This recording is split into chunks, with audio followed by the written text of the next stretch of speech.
Hello everyone, आप सभी को जय मसीह की। मैं मोनिका आज आपके साथ परमेश्वर का वचन बांटना चाहती हूँ।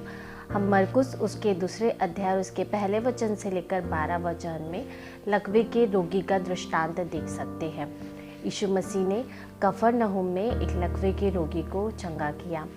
जब उस रोगी तक सुसमाचार पहुंचा कि यीशु मसीह कफरनहूम में आए हुए हैं, तो 4 लोगों ने उस लकवे के रोगी को खाट पर उठाया और वह उसे जिस घर में यीशु थे वहाँ लेकर गए। और जब उस घर में वह प्रवेश ना कर पाए तो उन्होंने छत से उस लकवे के रोगी को नीचे किया और यीशु मसीह ने उस रोगी को चंगा किया। हम उस अध्याय में देख सकते हैं कि यीशु मसीह एक घर पर थे, पर जब वह समाचार लकवे के रोगी तक पहुंचा तो 4 लोग उसके लिए खड़े हुए और वो लोग उसे यीशु मसीह के पास लेकर गए। और जब वह यीशु मसीह के पास पहुंचा तो यीशु मसीह ने उसे देखकर उसे चंगा किया।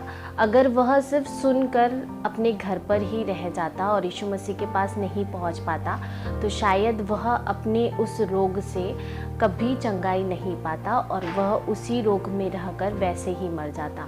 पर उसने यीशु मसीह कफरनहूम में आए हैं यह सुनकर वह यीशु मसीह के पास गया और उसने अपने रोग से छुटकारा पाया।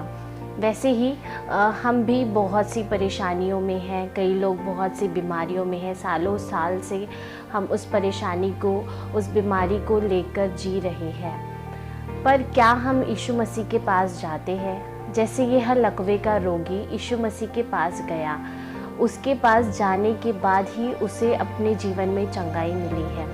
वैसे ही अगर आप किसी परेशानी में कई समय से फंसे हुए हैं, किसी बीमारी में कई सालों से हैं, तो यीशु मसीह के पास जाइए, यीशु के सम्मुख जाइए। जब यीशु ने उस लकवे के रोगी को देखा तो यीशु ने उसे चंगा किया।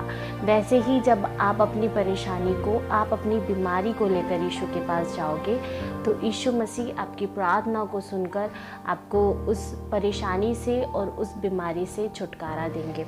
अगर वह लकवे का रोगी उस दिन यीशु के पास नहीं जाता तो शायद वो अपने जीवन में चंगाई नहीं पाता। तो आपके पास समय है, अपने जीवन को यीशु के सम्मुख लेकर जाए, अपनी प्रार्थनाओं को परमेश्वर के सम्मुख लेकर जाए। और जब आप उसे यीशु के सम्मुख लेकर जाएंगे तो आप उसका उत्तर पाएंगे, आप अपनी परिस्थितियों में जय पाएंगे, आप अपनी बीमारी में चंगाई को पाएंगे और आप अपने जीवन में उस शांति को पाएंगे जो शांति यीशु ने हमें दी है। तो अपनी परेशानियों को और बीमारियों को लेकर चिंतित ना हो, वरन उस चीज़ के बारे में ना सोचते हुए अपना समय परमेश्वर के सम्मुख बिताए, परमेश्वर के साथ बिताए। और जब आप परमेश्वर के साथ उस समय को बिताएंगे तो परमेश्वर आपको छुटकारा देंगे, आपको चंगाई देंगे और परमेश्वर की शांति आपके जीवन में रहेगी। God bless you all.